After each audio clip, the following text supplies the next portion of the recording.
If a building keeps working after everyone leaves, something is still on duty.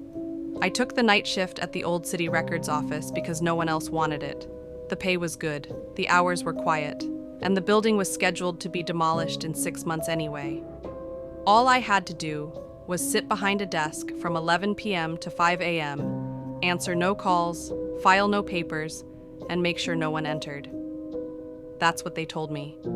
The first few nights were boring, the hum of lights, the ticking clock, the echo of my own footsteps when I paced the hallway. But on the fourth night, something changed. At exactly 12:40 a.m., I heard a chair scrape across the floor upstairs. I froze. The upper floors were closed, locked, empty. I checked the security monitor. Every camera showed still hallways, except one. Records room C. The camera feed flickered, then returned. There was someone sitting at a desk. I stared, confused. The figure didn't move, no face, just a silhouette bent forward like someone reading paperwork. I grabbed my radio and called security, static. Then a voice answered, calm, tired, and very close. Night shift doesn't call for help.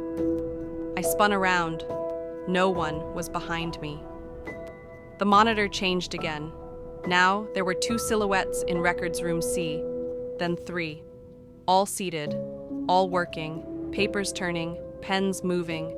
My radio crackled again. Clock in.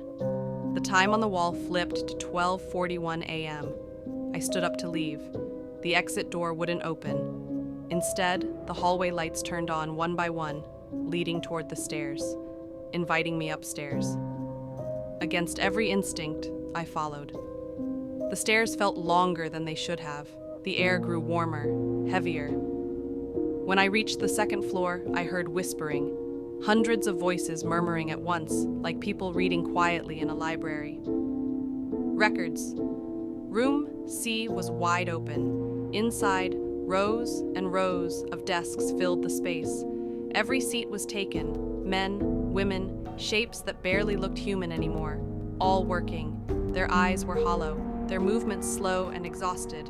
Each desk had a nameplate. I found mine, still clean, still new. A voice rose above the whispers, not loud, just authoritative. You're late. The room fell silent. Every head turned toward me. I tried to speak. Nothing came out. A hand gripped my shoulder from behind. Cold, firm. Sit, the voice said gently. I didn't remember walking to the desk. I didn't remember sitting down. I only remember the paperwork appearing in front of me. Endless files, endless names, endless dates of people who had disappeared, died, or were never found.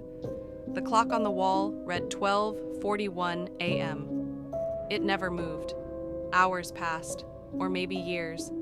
My hands kept working even when my mind screamed to stop. At some point, I noticed something horrifying. No one ever stood up. No one ever left. Their bodies were thin, gray, almost transparent, like they'd been there too long. I finally looked down at my hands. They were starting to fade. Suddenly the lights flickered. A door opened at the far end of the room. A new silhouette stepped inside. Confused, nervous, just like I had been. The voice spoke again. Next shift has arrived. The clock changed. 12:42 a.m. And for the first time since I arrived, I was allowed to stand. So, tell me, if you took a job where the shift never ends, would you realize it before your name appeared on the desk?